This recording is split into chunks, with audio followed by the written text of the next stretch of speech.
C'est surtout quand la fin approche, le destin est scellé.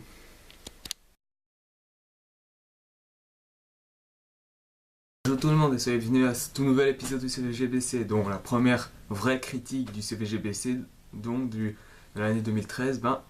Aujourd'hui, ça y est, on va parler d'un film que tout le monde a vu, qui a conclu la saga initiée par Christopher Nolan. Je pense que vous êtes tous d'accord, c'est de ça.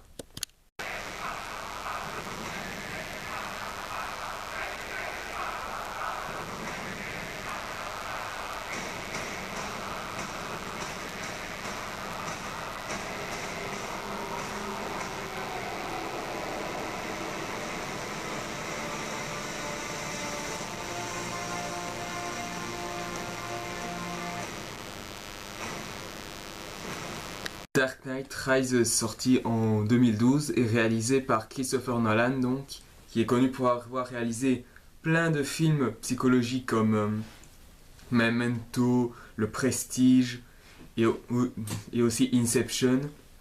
Et comment on peut oublier son travail sur Batman Begins et The Dark Knight qui sont juste excellents. Dans le casting, on peut trouver Christian Bale qui joue toujours Batman, Michael Caine qui joue toujours Alfred. On reçoit quand même la visite de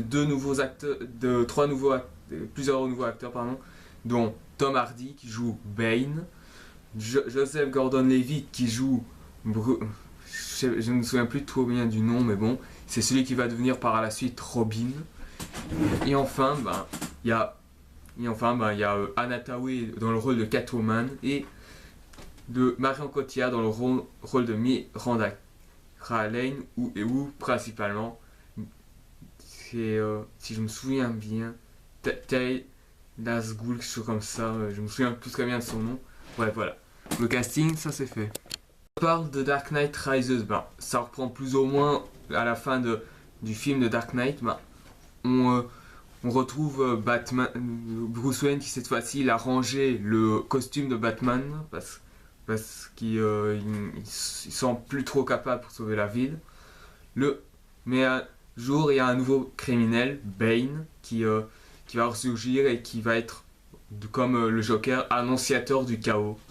Mais cette fois-ci, Batman va devoir remettre son costume, mais il ne devra pas le combattre tout seul parce que, avec l'aide du personnage de Joseph Gordon-Levitt, le commissaire Gordon et Catwoman, ils vont essayer de combattre le Bane.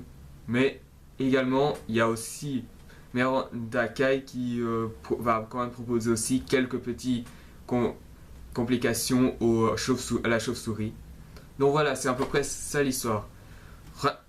Rien que savoir que ça appartient, c'est l'histoire qui va terminer la trilogie initiée par Christopher Nolan, c'est juste quand même énorme. Déjà que dans l'international, si je dois quand même dire dans le box-office, parce que c'est quand même l'un des films les plus attendus, surtout même le plus attendu avec les Avengers bien sûr et Skyfall.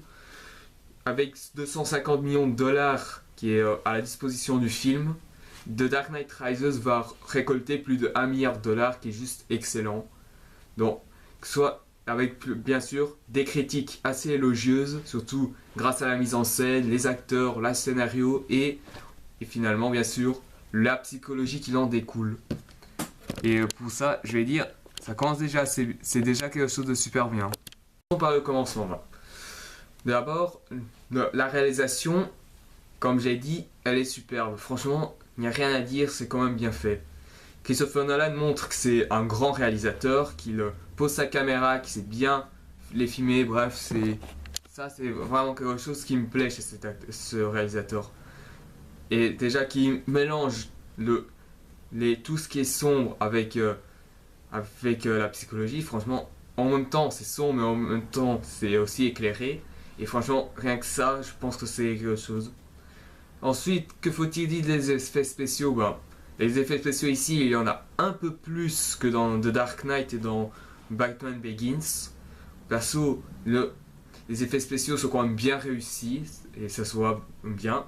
Et déjà que même quand on voit Tom Hardy, comment il était quand il est vraiment, c'est-à-dire qu'il est super maigre, et quand on le voit en Bane, il est très musclé, ben ça, vraiment, il y a quand même une grosse différence. Et déjà que Bane, normalement, j'étais pas vraiment fan de lui depuis que Joel Schumacher l'a bousillé dans Batman et Robin. Les acteurs, ben, rien à dire, enfin, je veux dire, pas vraiment rien à dire, mais parce je dois quand même revenir sur Marion Cotillard. Les acteurs, eux, ils s'en tirent pas trop mal, je veux dire. Christian Bale, il joue pour la dernière fois Batman, donc on voit qu'il donne tout ce peut donner pour ce final. Tom Hardy, c'est vraiment celui qui m'a le plus surpris, parce que déjà, et c'est surtout le personnage de Bane qui m'a bien surpris, parce que, je veux dire, tout ce qu'on se souvient de Bane, c'est surtout dans les comics où Bane il casse la colonne vertébrale du premier Batman et que le deuxième Batman il va réussir à le battre mais il sera quand même traumatisé, bref. Et ensuite dans le dessin animé, que c'est quand même un grand colosse, et aussi dans Batman et Robin, qui c'est très merdique, où il joue le petit chien de Poison à la vie. En gros, dans ce film il ne sert presque quasiment à rien.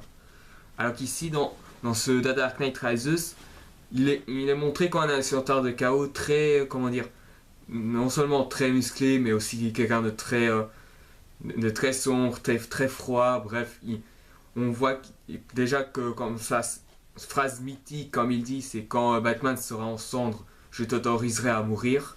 Rien que cette phrase vous explique déjà comment est Bane, on peut dire. Et voilà quoi.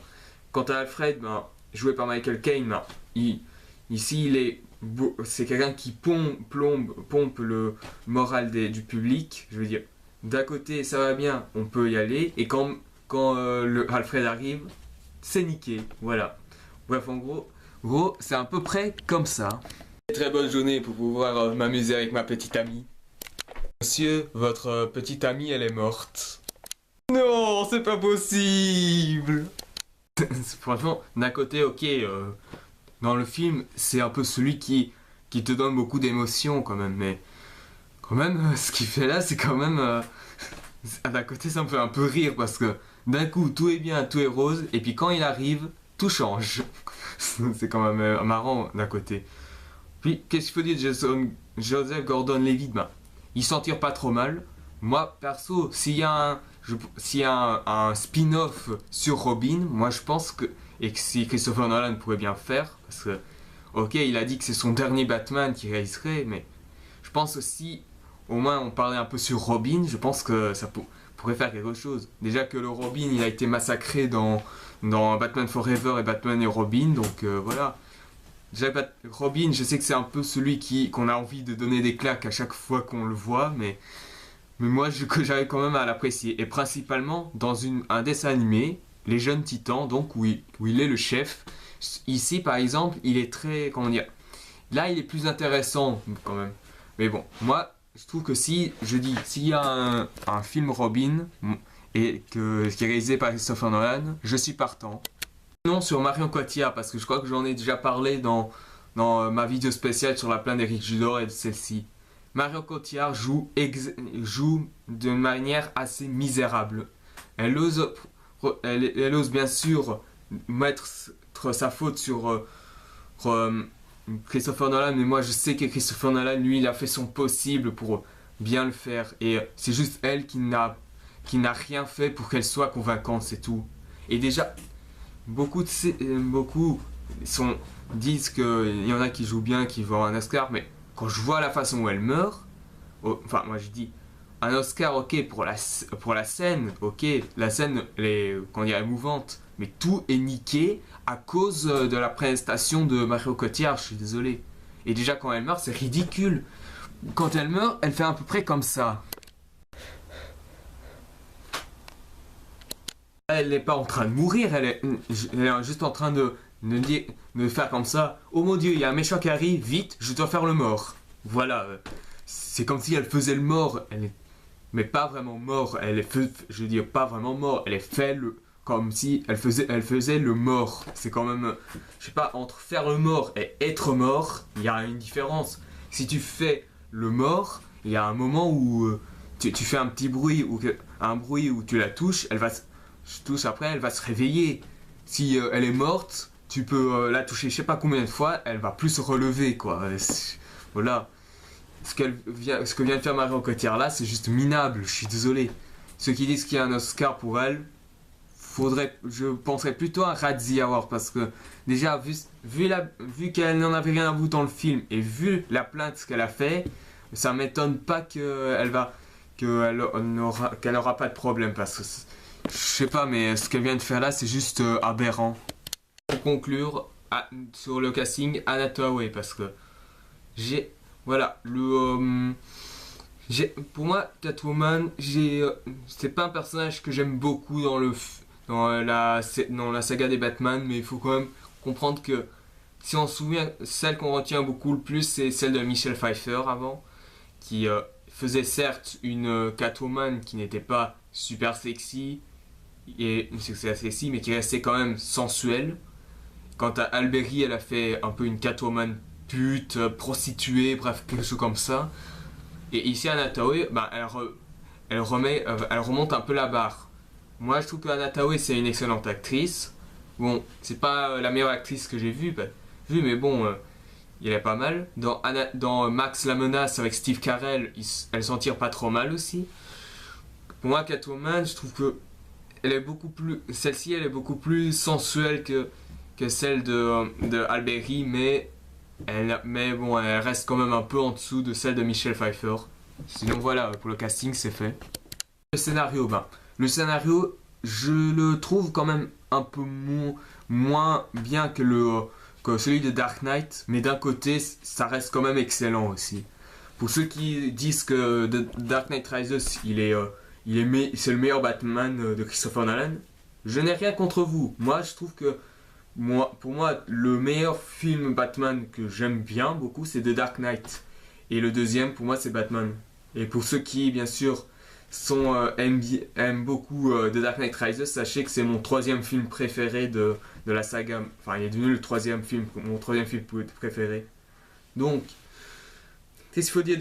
Quand je disais dans le scénario, déjà, les personnages sont encore plus intéressants. Batman en priori, parce que contrairement aux autres Batman, c'était quelqu'un de téméraire qui est prêt à tout pour sauver la ville. Ici, il est brisé, il ne sait plus quoi faire.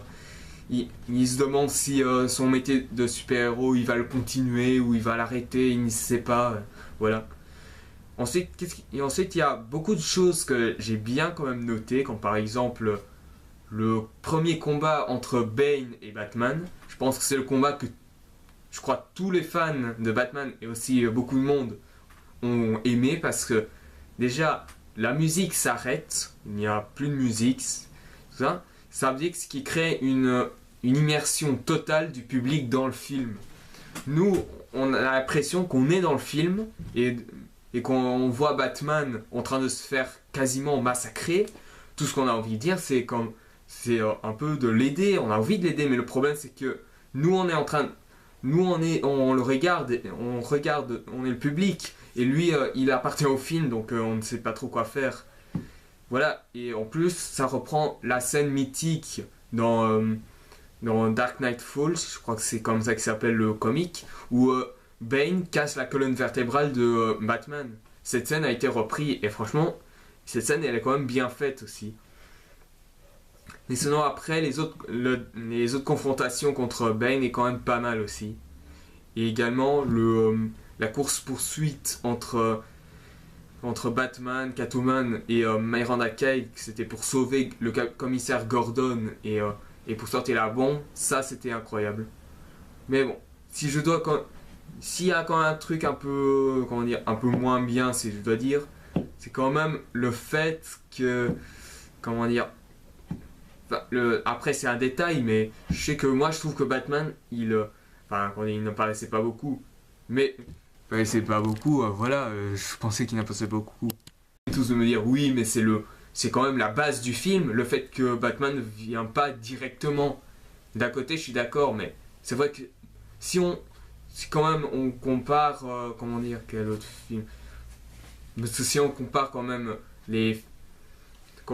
part avec plusieurs films, comme par exemple dans Batman Under the Red Hood, qui est un film d'animation sorti directement en vidéo. Bah, quand c'est pour Robin, enfin, on l'a vu directement dans le film, ok, mais après, c'est seulement et c'est au moment je sais pas, quand normalement on doit se dire c'est qui le Red Hood, que Ra's al Ghul il dit directement que le Red Hood c'est Robin, je sais pas. Mais bon, ça fait un peu penser à ça, mais sinon voilà.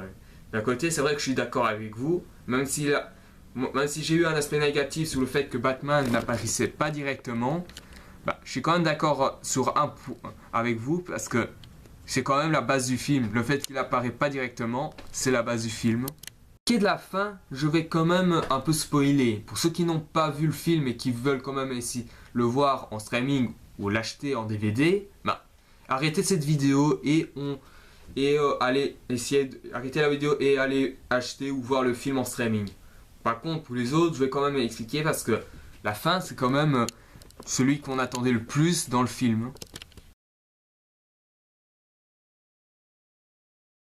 La fin du film, elle est incroyable, franchement.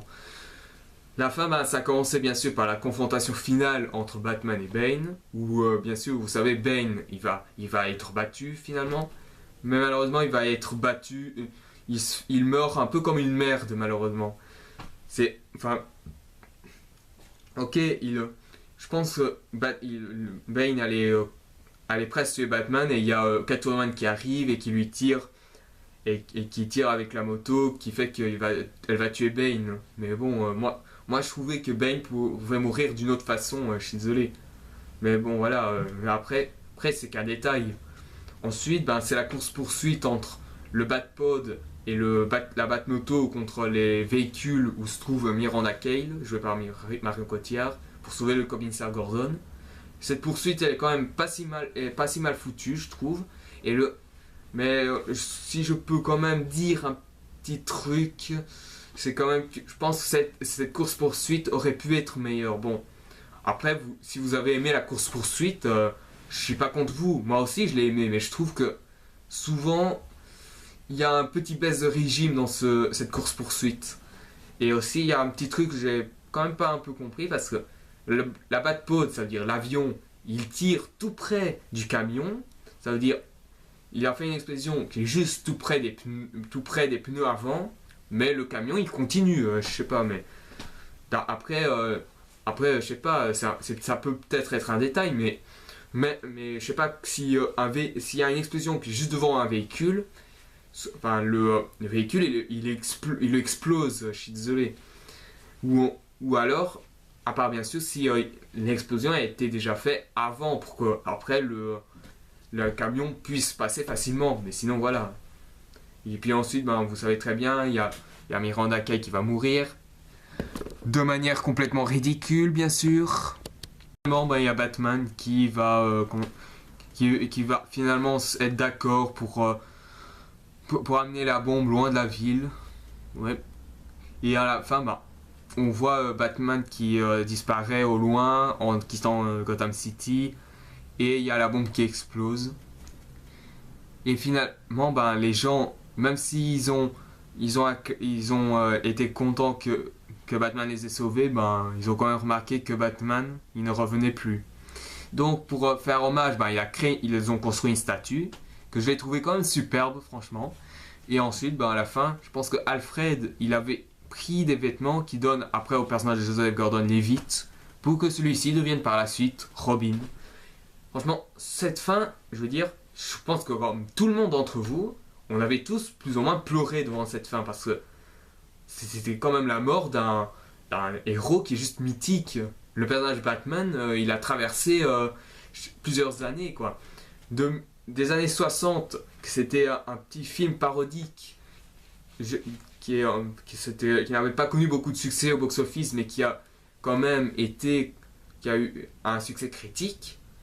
Puis ensuite, il a eu la consécration grâce au film de Tim Burton, Batman de 1989, puis le succès mitigé de Batman Returns. Puis ensuite, il s'est fait un peu casser la gueule à cause des films de Joel Schumacher. il a eu une série qui est juste excellente, c'est Batman de 1992. Après les films de Joel Schumacher, il a eu un autre film, une autre série Batman, mais il n'a pas duré longtemps. Puis il y a eu le film d'animation Batman Sub-Zero, qui même s'il est sympathique, il ne révolutionnera pas le personnage pour qu'il puisse bien rebondir. Puis ensuite il a revécu grâce à Batman Begins. Puis ensuite ça a continué à marcher grâce à Dark Knight. Et finalement, tout se termine avec The Dark Knight Rises. C'est quand même bizarre aussi pour le titre parce que Batman meurt à la fin. Enfin, je veux dire, Batman, c'est Batman mais pas Bruce Wayne. Il meurt, mais pourtant le titre dit l'ascension du Chevalier Noir. Au départ, quand j'ai vu ça, je trouvais ça un peu bizarre. Mais après, finalement, j'ai découvert que le fait, quand il le dit lui-même dans... Batman dit lui-même dans Dark Knight tout à la fin, et que Harvey Dent double face il le dit aussi, c'est que soit on meurt en héros, soit on meurt en essayant, soit on... non, en fait j'ai menti, c'est soit on meurt en héros, soit on vit longtemps pour prendre la place du méchant. C'est à peu près ça. Ça veut dire, si on vit longtemps et au répit que tu fais pour toute la ville, ils vont finir par te détester. C'est-à-dire, et si jamais tu meurs en héros, que tu meurs au combat mais que tu réussis à sauver la ville, là ils vont te prendre en estime et ce que tu as fait sera, perdurera dans le temps. Ce que Batman a fait là, c'est à peu près ce qui est expliqué dans cette phrase. Comme tout le monde, cette fin, elle est juste incroyable. C'est vraiment l'épilogue même de toute la saga Batman. Je pense que personne n'aurait pu finir Batman de cette façon. Enfin, Christopher Nolan l'a fait, il l'a fait avec sincérité, avec respect, et il a réussi. Donc voilà, pour conclure, The Dark Knight Rises, vous vous doutez bien que je vous le recommande de le voir, c'est quand même un excellent film. Même si pour moi, il est moins bon que Batman de Tim Burton et Dark Knight de Christopher Nolan, je pense que ce The Dark Knight Rises se laisse regarder avec beaucoup de plaisir. Pour les fans de Batman, quand vous verrez ce film, et si vous ne l'avez pas encore vu, vous aurez les larmes aux yeux à la fin. Comme beaucoup des abonnés ont vu et qui sont sortis pas indemnes à ce spectacle. Franchement, si Batman Begins commençait avec la destruction, je veux dire, sous le trait de Ra's al Ghul, le deuxième par le chaos, que c'est avec le Joker, et bien le troisième se termine avec l'espoir qu'un super-héros revient pour sauver sa ville et qu'il meurt de manière tragique pour la sauver.